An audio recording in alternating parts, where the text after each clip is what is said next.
গত বছরের 5 আগস্ট গণ অভ্যুত্থানের মুখে ফ্যাসিস্ট শেখ হাসিনার পতনের মধ্য দিয়ে বাংলাদেশের ইতিহাসে রচিত হয়েছে নতুন ইতিহাস। নতুন সূর্যোদয়ের সাক্ষী এই দেশ। উন্মুক্ত হয়েছিল গণতন্ত্রের চাবি। বাক স্বাধীনতার মুক্ত পাখা সেদিন অবমুক্ত হয়েছিল কোটি জনতার। 6 আগস্ট ভোরের সূর্যোদয়ের সঙ্গে সঙ্গে একদিকেও যেমন ছিল সাধারণ জনতার স্বস্তির নিঃশ্বাস, তেমনি গণমাধ্যমের অদৃশ্য শিকল ভেঙে গিয়েছিল ছাত্র জনতার গণ অভ্যুত্থানের মধ্য দিয়ে।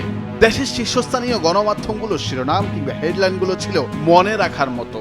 সেদিন বয়োজ্যেষ্ঠদের পাশাপাশি তরুণরাও ভোরের আলো ফোটার সঙ্গে সঙ্গে অধীর আগ্রহে অপেক্ষা করছিল পত্রিকার হকারের জন্য। প্রতিটি পত্রিকার শিরোনাম যেন ঐতিহাসিক মুহূর্তের সাক্ষী। দেশের সর্বপঠিত পত্রিকা প্রথম আলো সংসদ ভবনের সামনে লাখো জনতার বিজয় উদযাপনের ছবি দিয়ে শিরোনাম দিয়েছিল ছাত্র জনতার বিজয়, হাসিনার বিদায়। পাশেই সেনা প্রধানের ছবি দিয়ে শিরোনামে ছিল অন্তর্বর্তী সরকার গঠনের প্রক্রিয়া শুরু।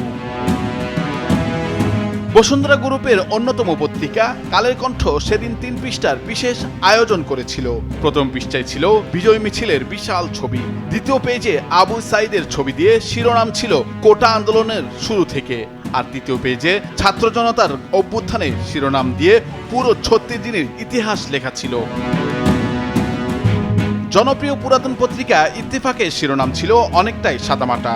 ছাত্র জনতার গণ অভ্যুত্থানে প্রধানমন্ত্রীর পদত্যাগ, পালালেন শেখ হাসিনা, শেখ রেহানা। এদিকে 71 বর্ষী পত্রিকা যুগান্তরের শিরোনাম বড় বড় অক্ষরে লেখা ছিল ছাত্র জনতার বিজয়, পদত্যাগ করে দেশ ছাড়লেন শেখ হাসিনা। 1998 সালে প্রতিষ্ঠা পাওয়া মানব জমিন আওয়ামী লীগের আমলে ব্যাপক চাপে ছিল। 6 আগস্ট এই পত্রিকার হেডলাইন ছিল বড় করে লাল কালিতে লেখা লাল বসন্ত।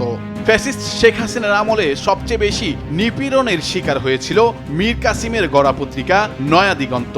সেই পত্রিকার শিরোনাম ছিল রক্তের বন্যা বয়ে পালালেন শেখ হাসিনা, রক্ত সমুদ্রে স্বৈরাচারের পতন, ছাত্র অভ্যুত্থানে উড়ে গেল দম্ভ, পালিয়ে গেলেন শেখ হাসিনা।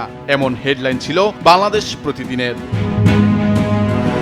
বর্তমানে আলোচিত পত্রিকা কালবেলা, তাদের শিরোনামে সেদিন লেখা ছিল গণ অভ্যুত্থানে দেশ ছাড়লেন হাসিনা। এছাড়াও অনলাইন এবং বিশ্ব মিডিয়ায় সেদিন ছাত্র জনতার অভ্যুত্থানে হাসিনা পালানোর খবর বেশ গুরুত্বের সাথে প্রচারিত হয়েছিল।